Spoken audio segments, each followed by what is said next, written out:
Hello everybody, welcome to the way of solution.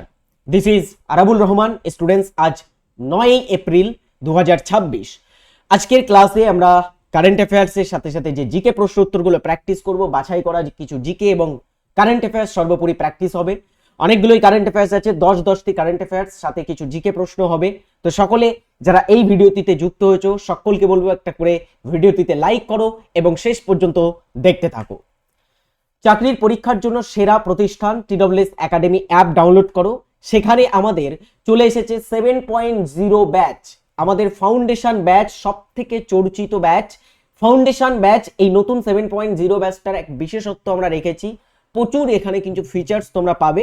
এই ব্যাচটা সমস্ত পরীক্ষার প্রিপারেশন তোমরা এখান থেকে নিতে পারবে। পিএসসির পরীক্ষা, ডব্লিউপি কেপি, এসআই এবং কনস্টেবল দুটোর সাথে সাথে যারা অন্যান্য ডব্লিউপি কেপি রিলেটেড যে পরীক্ষা দেবে সেগুলো, এসএসসির পরীক্ষা, সেন্ট্রালের এসএসসি লাইক জিডি, এমটিএস এবং রেলওয়ের পরীক্ষা, সমস্ত পরীক্ষার প্রিপারেশন এখান থেকে তোমরা নিতে পারবে। আচ্ছা, এই তো কতগুলো এক্সাম এটা কিন্তু কভার করবে। অনেকে এই পরীক্ষাগুলোর মধ্যে সবকটা পরীক্ষায় দিয়ে থাকে। এখন তোমার সবকটা পরীক্ষার জন্য সিলেবাস কিন্তু আলাদা আলাদা হয়, তো সবকটার জন্য আলাদা আলাদা করে ব্যাচ নেওয়া কিন্তু সম্ভব হয় না। তার জন্য 7.0 ব্যাচ, 6.0 ব্যাচ, এরপরে আমরা 8.0 ব্যাচ নিয়ে আসবো। এই ব্যাচগুলো কিন্তু খুব ইম্পর্টেন্ট ব্যাচ। 6 মাস এখানে লাইভ ক্লাস হবে। এখানে আমরা কিভাবে তোমাদের ক্লাস করাবো একটু বুঝিয়ে দিই। ফার্স্ট আমরা এখানে থিওরি ক্লাস করাবো, বেসিক থেকে অ্যাডভান্সে আমরা যাব আস্তে আস্তে। প্রথমে থিওরিতে আমরা শুরু করব, থিওরির সাথে সাথে প্রতিদিন আমরা প্র্যাকটিস করব। আমাদের এই ব্যাচটার বিশেষত্ব হচ্ছে কি, সাধারণত ফাউন্ডেশন ব্যাচে কি হয়, থিওরি ক্লাস হয়ে থাকে, কিন্তু এখানে থিওরির সাথে সাথে আমাদের প্র্যাকটিসও চলবে। প্র্যাকটিসের জন্য আলাদা টিচার রাখা হয়েছে, বুঝতে পারছো? মানে থিওরি প্লাস প্র্যাকটিস, সাথে সাথে পিডিএফ নোট পাবে, মক টেস্ট পাবে, পিডিএফ মক টেস্ট, এবং ডিয়ার স্টুডেন্টস টপ লেভেলের এখানে ক্লাস কিন্তু তোমরা পাবে। সো অবভিয়াসলি এই সমস্ত ফিচার্সগুলোকে আনলক করতে হলে তোমাকে ব্যাচে ভর্তি হতে হবে। এখানে আমাদের অভিজ্ঞ শিক্ষকরা ক্লাস করাবেন, অনেকগুলো টিচার আছে এখানে ক্লাস করাবেন। রিজনিং, ম্যাথ, ইংলিশ অ্যান্ড জিকের জন্য ডেডিকেটেড বেশ কয়েকটা ক্লাস, প্রতিটা সাবজেক্টের ক্লাস, সাথে সাথে প্র্যাকটিসের জন্য আমরা টিচার রেখেছি।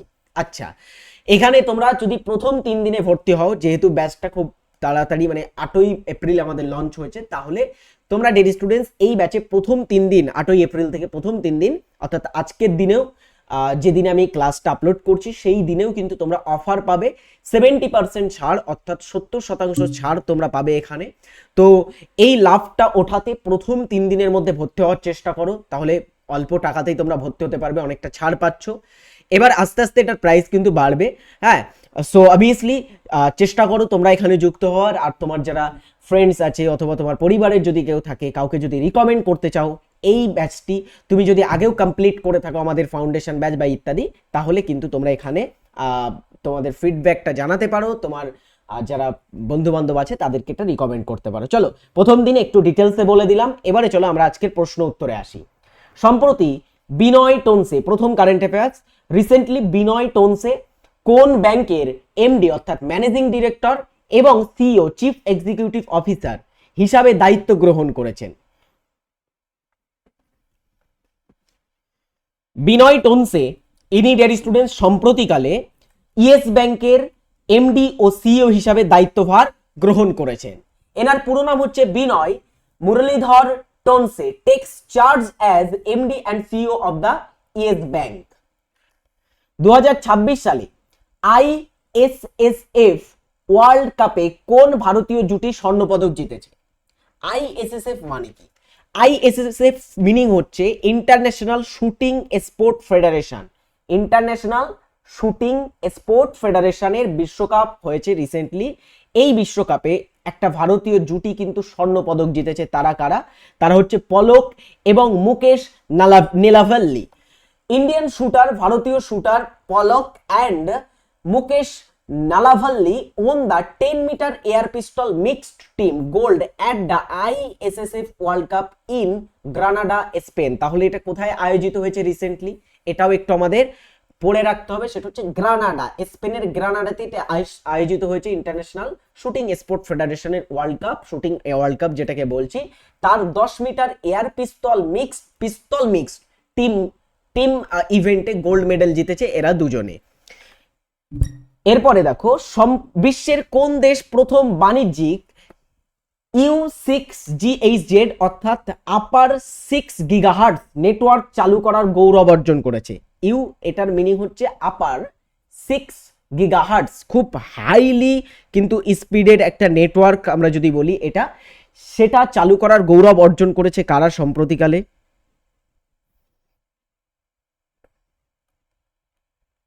বলো।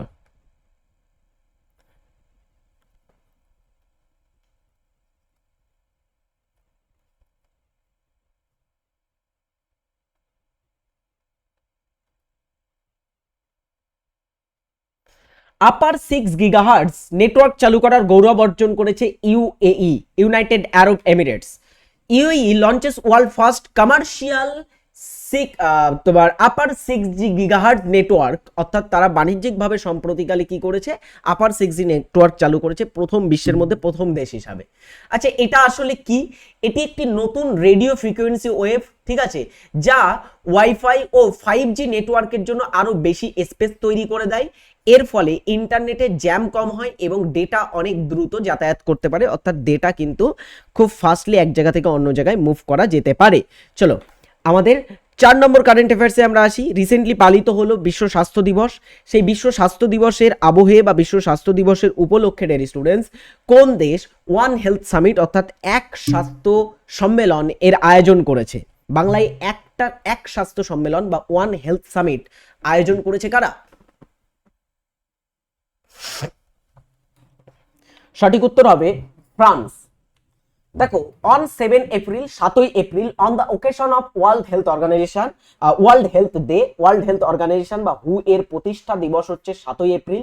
সেই দিনটাকে প্রতি বছরে আমরা বিশ্ব স্বাস্থ্য দিবস হিসেবে পালন করি এবং তার উপলক্ষে recently France will host a one health summit in Leone.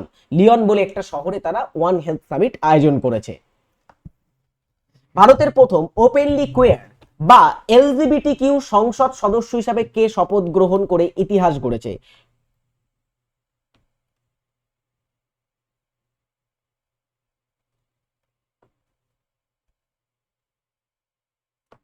বলো।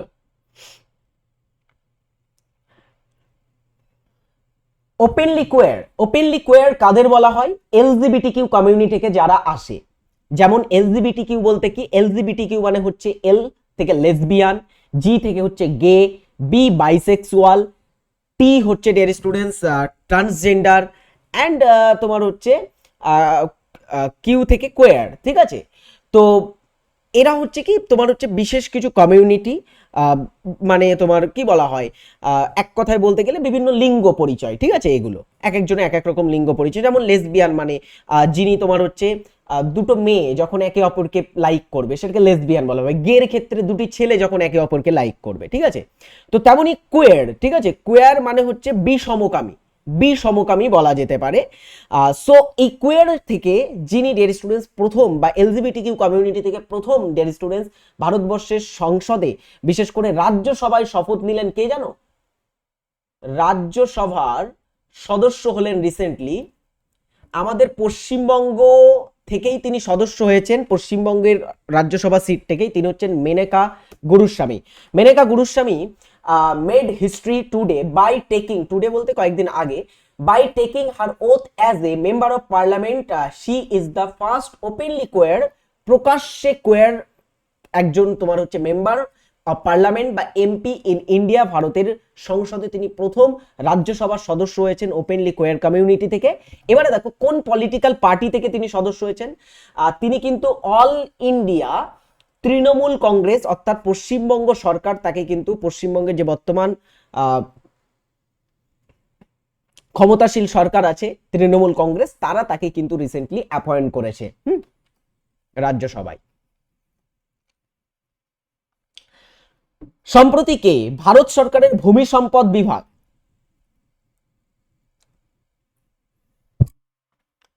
এর সচিব হিসাবে দায়িত্ব গ্রহণ করলেন? ভারতের যিনি সম্প্রতি ডিয়ার স্টুডেন্টস ভূমি সম্পদ বিভাগের সচিব হিসাবে দায়িত্ব গ্রহণ করলেন তিনি হলেন Narendra Bhushan. Shri Narendra Bhushan assumes charge as secretary department of land resource, তো তিনি ভূমি সম্পদ বিভাগে সেক্রেটারি হিসেবে দায়িত্ব নিয়েছেন। চলো এর পরের প্রশ্ন, চলমান বিশ্বে যে আমরা পশ্চিমা বিশ্বে বিশেষ করে পশ্চিম এশিয়ায় ইরানে বিভিন্ন ধরনের আমরা সমস্যা দেখতে পাচ্ছি, সেখানে স্ট্রেট অফ হরমুজকে আমরা বারবার কিন্তু খবরে পেয়েছি। তো বলা হচ্ছে 2026 সালের এপ্রিল মাসে সম্প্রতিকালে জাতিসংঘের নিরাপত্তা পরিষদ বা ইউএন সিকিউরিটি কাউন্সিলে হরমুজ প্রণালী সংক্রান্ত প্রস্তাবের বিরুদ্ধে কোন দুটি দেশ ভেটো ক্ষমতা প্রয়োগ করেছে? তো হরমুজটাকে খোলার জন্য ইউনাইটেড নেশনসের সিকিউরিটি কাউন্সিলে একটা বিল তোলা হয়েছিল, সেই বিলটার বিরুদ্ধে প্রস্তাবের বিরুদ্ধে ভেটো ক্ষমতা প্রয়োগ করেছে।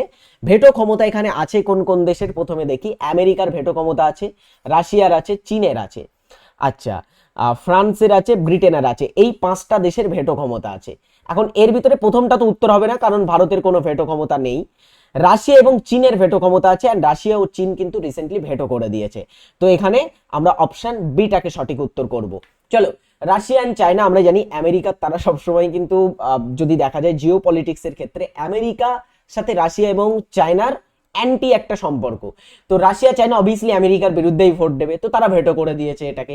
হ্যাঁ, তো ইউনাইটেড নেশন সিকিউরিটি কাউন্সিলে resolution on strait of Hormuz সেটাকে ভেটো করেছে তারা রিসেন্টলি। ঠিক আছে, যারা পার্মানেন্ট মেম্বার হয়ে থাকে ইউনাইটেড নেশন সিকিউরিটি কাউন্সিলে, 5 নাম্বার অফ কান্ট্রিজ যারা পার্মানেন্ট মেম্বার ইউনাইটেড নেশনসের সিকিউরিটি কাউন্সিলে, তারা ভেটো ক্ষমতা প্রয়োগ করতে পারে। ঠিক আছে, চলো এরপরেরটা, প্রতি বছর কোন তারিখে ভারতে জাতীয় সামুদ্রিক দিবস বা ন্যাশনাল মেরিটাইম ডে পালন করা হয়? প্রতি বছর জাতীয় সামুদ্রিক দিবস পালন করা হয়ে থাকে 5ই April. India celebrates National Maritime Day on April 5। 5ই এপ্রিল ভারত তাহলে জাতীয় সমুদ্র দিবস পালন করেছে। ভারতের প্রথম প্রোটোটাইপ ফাস্ট ব্রিডার রিঅ্যাক্টর কোন স্থানে অবস্থিত? পিএফবিআর, এটা একটা নিউক্লিয়ার রিঅ্যাক্টর যেটাকে বলা হচ্ছে প্রোটোটাইপ ফাস্ট ব্রিডার রিঅ্যাক্টর।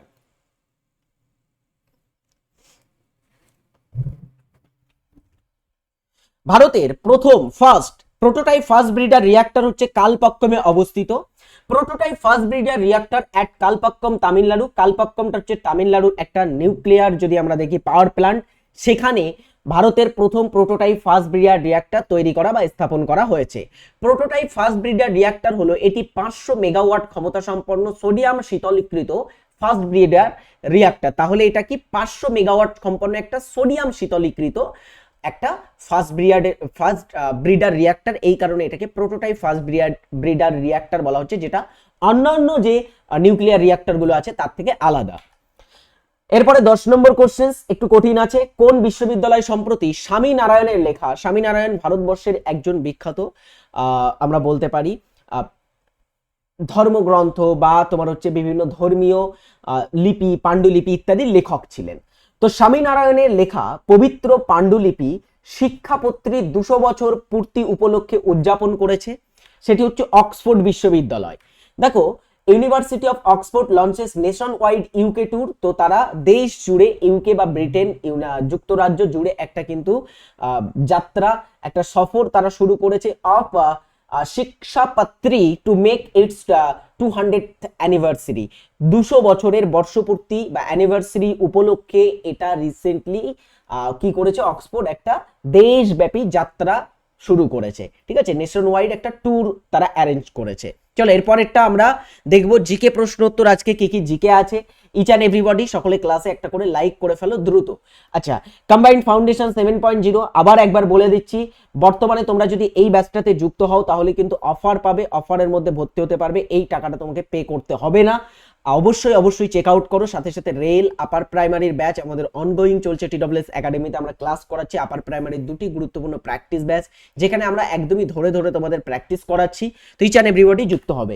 চলো আমরা পরেরটাতে আসি, জাতিসংঘের বর্তমান মহাসচিব অ্যান্টনিও গুতেরেস কোন দেশের নাগরিক?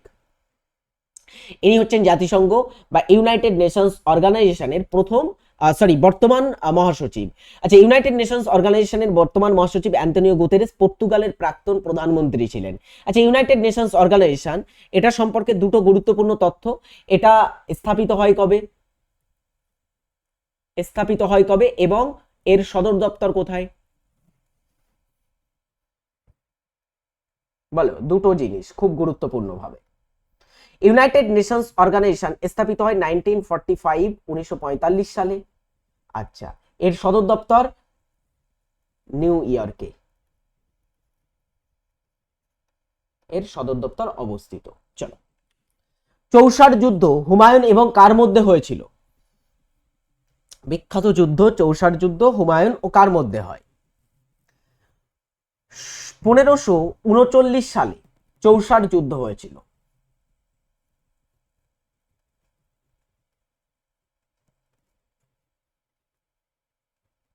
চৌসার যুদ্ধ কাদের মধ্যে হয়?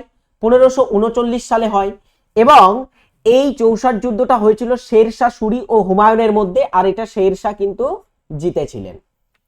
ভারতের প্রথম পররাষ্ট্রমন্ত্রী বা বিদেশ মন্ত্রী কে ছিলেন? এক্সটার্নাল অ্যাফেয়ার্স মিনিস্ট্রি বা বিদেশ মন্ত্রী ভারতের প্রথম কে ছিলেন? জওহরলাল নেহরু কোনো মন্ত্রী ছিলেন না ভারতের, মহাত্মা গান্ধী কোনো মন্ত্রী ছিলেন না, জওহরলাল নেহরু ছিলেন ভারতের প্রধানমন্ত্রী এবং বিদেশ মন্ত্রী ছিলেন প্রথম। সর্দার বল্লভভাই প্যাটেল ইনি হচ্ছেন ভারতের প্রথম স্বরাষ্ট্রমন্ত্রী ছিলেন,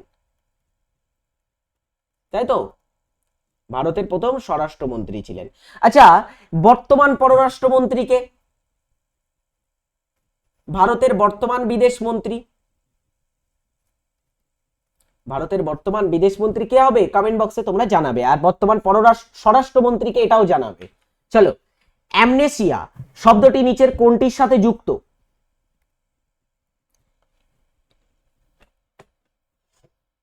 দৃষ্টি হারানো, শ্রবণ শক্তি হারানো, স্মৃতি শক্তি হারানো, ঘুমের ব্যাঘাত, কোনটিকে আমরা অ্যামনেসিয়া বলছি?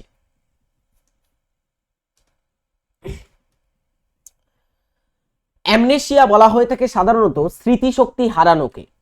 অ্যামনেসিয়া হলো একটি মস্তিষ্কের আঘাত, রোগ বা মানসিক ট্রমার কারণে অস্বাভাবিক গুরুতর স্মৃতি হ্রাস বা মেমোরি লস। এক কথায় বলতে গেলে আমরা কি বলতে পারি? Memory loss. ঠিক আছে, তো মেমোরি লসকেই আমরা সাধারণত অ্যামনেসিয়া বলছি। আচ্ছা, এটা সাধারণত তোমার হচ্ছে স্মৃতিশক্তি, সাধারণ কিছু ভুলে যাওয়ার চেয়ে অনেক গভীর। এতে আক্রান্ত ব্যক্তি অতীতের ঘটনা মনে রাখতে পারে না বা নতুন স্মৃতি তৈরি করতে ব্যর্থ হন। নেক্সট আমাদের 6 নম্বর প্রশ্ন। ডোনাল্ড ট্রাম্প বিশ্বের মধ্যে সবথেকে চর্চিত বর্তমানে প্রেসিডেন্ট, তো সেই ডোনাল্ড ট্রাম্প পদপ্রার্থী কোন দলে? ডোনাল্ড ট্রাম্প কোন দলের সদস্য? চলো, আমেরিকান প্রেসিডেন্ট বা মার্কিন প্রেসিডেন্ট ডোনাল্ড ট্রাম্প ইনি হচ্ছেন ইউএস এর বর্তমানে 47তম এবং তার আগে 45তম প্রেসিডেন্ট ছিলেন। 45তম ও 47তম রাষ্ট্রপতি তিনি। এন্ড এই যে ডোনাল্ড ট্রাম্প, তিনি রাষ্ট্রপতি হিসাবে দুবার দায়িত্ব সামলাচ্ছেন। তিনি হলেন রিপাবলিকান পার্টির, আর এর আগে ছিলেন জো বাইডেন, তিনি ছিলেন ডেমোক্রেটিক পার্টি। মনে রাখবে আমেরিকাতে 2 পার্টি সিস্টেম চলে, রিপাবলিকান ডেমোক্রেটিক, দুটো পার্টিই চলে এখানে। আচ্ছা, ইনসাইডার ট্রেডিং বা ইনসাইডার ট্রেডিং নিয়ন্ত্রণ কার দায়িত্ব বা নিয়ন্ত্রণ করার দায়িত্ব কার? ইনসাইডার ট্রেডিং মানে কি? মনে করো তোমার একটা কোম্পানি আছে, তোমার কোম্পানিতে তুমি অনেকগুলো শেল কোম্পানি তৈরি করলে, করে তোমার কোম্পানির ভ্যালুয়েশন বাড়ানোর জন্য তুমি নিজের কোম্পানিতে নিজেই বিভিন্ন শেল কোম্পানি থেকে ইনভেস্ট করছো। এর ফলে কি হয়? তোমার কোম্পানি কি বাড়ছে? তোমার কোম্পানির শেয়ার বাড়ছে, এবং তাই দেখে অন্যান্য ব্যক্তিরা কিন্তু তোমার কোম্পানিতে নিবেশ করবে। কিন্তু এটা তো হয়ে গেল চিটিং, তাই তো? তুমি তো চিটিং করলে, তুমি নিজের কোম্পানির শেয়ার নিজেই কিনছো। তো ম্যাক্সিমাম কোম্পানি, ম্যাক্সিমাম নয় মাফ করবে, প্রচুর কোম্পানি এরকম করে থাকে ইনসাইডার ট্রেডিং। তো এটা নিয়ন্ত্রণ করার দায়িত্ব হচ্ছে সেবির, securities and exchange board of India. তারা নজর রাখে যাতে কোনো কোম্পানি তারা ইনসাইডার ট্রেডিং না করে থাকে। ইনসাইডার ট্রেডিং হলো কোনো পাবলিক কোম্পানির অভ্যন্তরীণ গোপনীয় বা অপ্রত্যাশিত তথ্যের উপর ভিত্তি করে সেই কোম্পানির শেয়ার বা সিকিউরিটিজ কেনা বেচা করা। অথবা দেখো, এটাকে আমরা ইনসাইডার ট্রেডিং কে আরেকটা ভাবে বলতে পারি, যেমন তুমি একটা, তোমার যে কোম্পানি শেয়ার কি বাড়বে কি কমবে সেটা তোমরা জানো নিশ্চয়ই, তো সেটার তথ্য যদি তুমি অন্য কাউকে শেয়ার করো, হ্যাঁ, অন্য কেউ যত জানে তোমার কোম্পানিতে নিবেশ করছে তাকে যদি তুমি শেয়ার করো, এর ফলেও কিন্তু এটাকেও ইনসাইডার ট্রেডিং বলা যেতে পারে। তোমার বন্ধু, কোনো বান্ধবকে তুমি যদি বলো যে আমার কোম্পানিতে নিয়োগ কর, 10 দিন পরে আমার কোম্পানির শেয়ার বেড়ে যাবে, তো এটাকেও আমরা ইনসাইডার ট্রেডিং বলতে পারি। এটি একটি বেআইনি কর্মকাণ্ড, সাধারণ বিনিয়োগকারীদের ন্যায্য সুযোগ থেকে বঞ্চিত করে। তুমি অন্যান্য নিয়োগকারী বা বিনিয়োগকারীদের কি বঞ্চিত করছো। আচ্ছা, এর ফলে কি হয়? এর ফলে বাজারে সততা নষ্ট হয়, এর ফলে বড় ধরনের জরিমানা ও কারাদণ্ডও কিন্তু হতে পারে। রিসেন্টলি আদানি কোম্পানির উপরে কিন্তু এই ইনসাইডার ট্রেডিং এর একটা অ্যালিগেশন লাগিয়েছিল। হিন্ডেনবার্গ কোম্পানির নাম তোমরা শুনেছো, বর্তমানে বন্ধ হয়ে গেছে হিন্ডেনবার্গ। তো হিন্ডেনবার্গ কিন্তু লাগিয়েছিল বেশ কয়েক বছর আগে, যারা বেশ কয়েকদিন ধরে খবর টবর ফলো করছে তারা জানে এটা। চলো এরপরের আমাদের প্রশ্ন, সংবাদ সংস্থা নাম ও দেশের মধ্যে কোনটি সঠিক? সংবাদ সংস্থা, বিভিন্ন দেশে বিভিন্ন সংবাদ সংস্থা থাকে, যেমন আমাদের ভারতে আছে না ANI, Asian news international, PTI আছে ভারতবর্ষে, PTI press trust of India, ভারতের পিটিআই আছে, রয়টার্স যুক্তরাজ্যের, এছাড়া যুক্তরাজ্যের আছে বিবিসি আছে, রয়টার্স আছে, এএফপি ফ্রান্সের, সবগুলো মিলছে, বাট আল জাজিরা মেলেনি। আল জাজিরা হচ্ছে কাতারের একটা সংবাদ সংস্থা, কাতার দেশের, এটা ইউএইর নয়, তাহলে আল জাজিরা এখানে সঠিক উত্তর হবে। আল জাজিরাটা সঠিকভাবে মেলেনি সংবাদ সংস্থার সাথে। একজন প্রাপ্তবয়স্ক মানুষের হৃদস্পন্দনের স্বাভাবিক হার মিনিটে কতবার?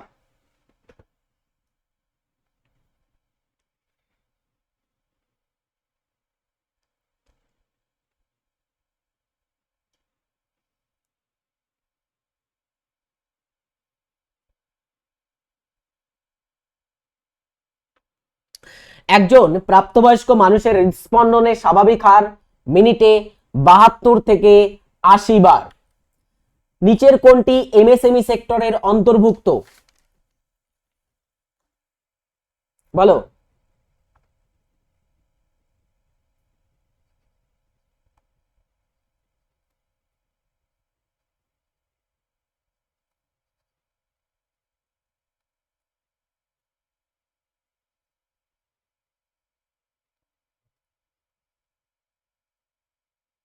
চলো, এমএসএমই মানে macro small and medium enterprises, মানে ডেয়ারি স্টুডেন্টস কি ক্ষুদ্র, মাঝারি এবং এবং ডেয়ারি স্টুডেন্টস মিডিয়াম, অর্থাৎ ক্ষুদ্র, অতি ক্ষুদ্র, ক্ষুদ্র এবং মিডিয়াম এন্টারপ্রাইজ, বুঝেছো? অতি ক্ষুদ্র, ক্ষুদ্র ও মাঝারি শিল্পকে আমরা এমএসএমই বলছি। ভারতে একটা মন্ত্রী আছে এর উপরে, এমএসএমইর বর্তমান মন্ত্রীকে জানো? এমএসএমই সেক্টরের বর্তমান মন্ত্রী হচ্ছে, মানে কুটির শিল্প বা ইত্যাদি সব কিন্তু এমএসএমইর মধ্যে আসে। এমএসএমইর বর্তমান মন্ত্রী হচ্ছে জিতন রাম মাঝি। জিতন রাম মাঝি হচ্ছে বর্তমানে আমাদের ভারতবর্ষের মিনিস্ট্রি অফ এমএসএমইর দায়িত্বে আছেন। কোনটি বাচ্চা প্রসব করে? এটা তোমাদের একটা বাড়ির কাজ দেওয়া থাকবে, কমেন্ট বক্সে সকলে এটার উত্তর জানাবে। এই প্রাণীগুলোর ভিতরে কোনটা বাচ্চা প্রসব করে? নেক্সট, ফরাসি বিপ্লব ইউরোপে কোন ধারণাটি ছড়িয়ে দিতে সাহায্য করেছিল? ফরাসি বিপ্লব বা ফ্রেঞ্চ রেভলিউশন।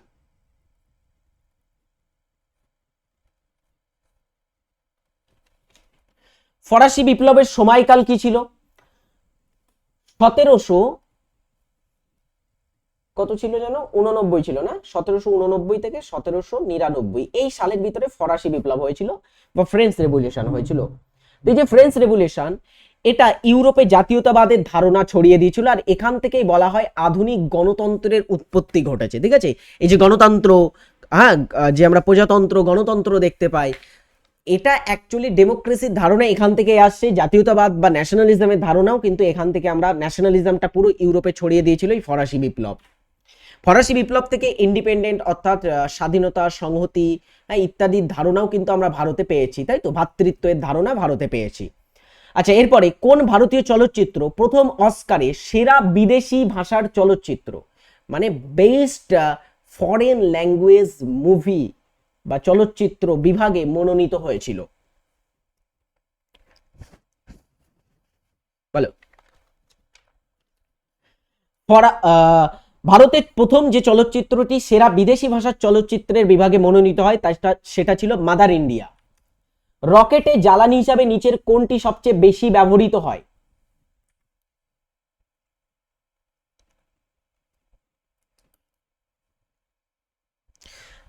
রকেটে জ্বালানি হিসাবে ব্যবহার করা হয় কোনটির বেশি? তরল হাইড্রোজেনের। নিচের মধ্যে কে বাবরকে ভারত আক্রমণের জন্য আমন্ত্রণ জানিয়েছিলেন? বাবর, বলো। মুঘল সম্রাট ছিলেন, এই বাবরকে একজন ভারত আক্রমণে আমন্ত্রণ জানিয়েছিলেন, ইনভাইট করেছিলেন, তিনি কে?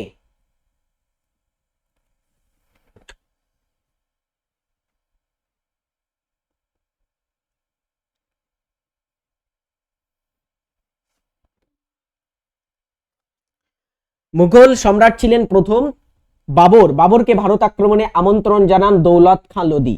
দৌলত খাঁ লোদি।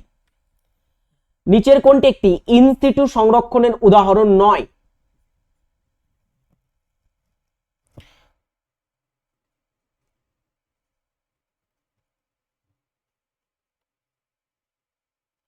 চলো, দুটো আমরা সংরক্ষণ, প্রাণী ও উদ্ভিদ সংরক্ষণের ক্ষেত্র দেখতে পাবো। একটা হচ্ছে ইনসিটু আর একটা হচ্ছে এক্সিটু। ইনসিটু মানে কি? প্রাকৃতিক আবাসস্থলের সংরক্ষণকে আমরা বলছি ইনসিটু, আর প্রাকৃতিক আবাসস্থলের বাইরে কৃত্রিমভাবে সংরক্ষণকে বলা হচ্ছে এক্সিটু। যেমন চিড়িয়াখানা প্রাকৃতিক আবাসস্থল নয়, একটা কোনো জায়গাতে নিয়ে গিয়ে সংরক্ষণ করা হচ্ছে, অন্য জায়গাতে, আর অরিজিনাল বাসস্থান থেকে দূরে, তো এটাকে আমরা এক্সিটু সংরক্ষণের মধ্যে ফেলবো। এছাড়াও আরো অনেক উদাহরণ আছে এক্সিটু সংরক্ষণের, যেমন বোটানিক্যাল গার্ডেন হতে পারে, হ্যাঁ, চিড়িয়াখানা হতে পারে, এগুলি সব এক্সিটু সংরক্ষণের মধ্যে পড়ে। বাট ইনসিটু, জাতীয় উদ্যান, অভয়ারণ্য, বায়োস্ফিয়ার রিজার্ভ, ইনসিটু। ভারতের সুপ্রিম কোর্টের বিচারপতি হিসাবে নিয়োগের জন্য সংবিধানে কোন ন্যূনতম বয়স নির্ধারণ করা হয়েছে?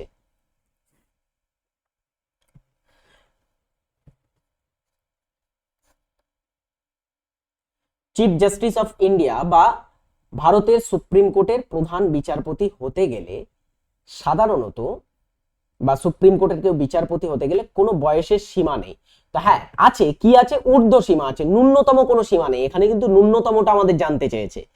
ঊর্ধ্ব বয়সের ঊর্ধ্ব সীমা আছে, ঠিক আছে। সর্বোচ্চ বয়সের সীমা কি?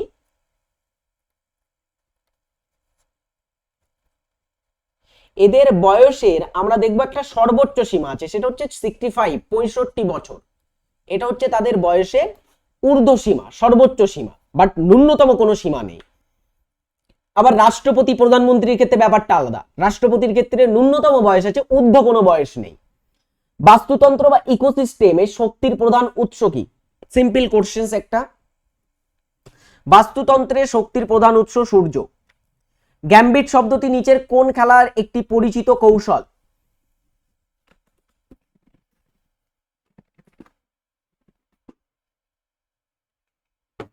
গ্যাম্বিট বলে শব্দটি কোন খেলার সাথে যুক্ত? দাবা খেলার সাথে, চেস।